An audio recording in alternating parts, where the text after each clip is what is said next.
સ્વાગત છે। ભારત જોડો યાત્રા લઈને રાહુલ ગાંધીએ નસવાડી નગરમાં પ્રવેશ કર્યો, પરંતુ કાર્યકરોને ન મળતા હજારો કાર્યકર્તાઓમાં રોષ જોવા મળ્યો।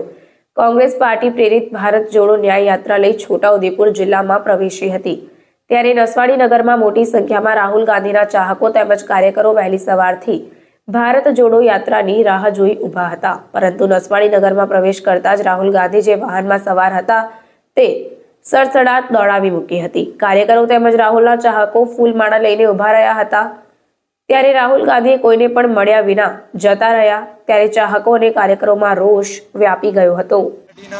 આદરણીય નેતા રાહુલ ગાંધીજી આ દેશમાં ભારત જોડો ન્યાય યાત્રા લઈને નીકળ્યા છે।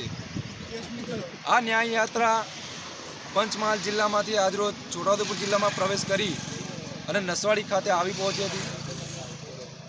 આ ભારત જોડો ન્યાય યાત્રા જે અમારા આદરણીય રાહુલજીએ શરૂ કરી છે, એનો મુખ્ય ઉદ્દેશ છે કે આ દેશમાં ભારતીય જનતા પાર્ટીએ જે નફરતનો અને હિંસાનો માહોલ અને એક વાતાવરણ ઊભું કર્યું છે, એટલે આ દેશના લોકોને ન્યાય મળે, આ દેશમાં એક શાંતિ અને અમનનો વાતાવરણ ઊભું થાય અને લોકો એકબીજાથી જોડાય, એના માટે આ ભારત જોડો યાત્રા શરૂ કરી છે। મને ચોક્કસ વિશ્વાસ છે કે આ ભારત જોડો યાત્રા 100% સફળ થવાની છે।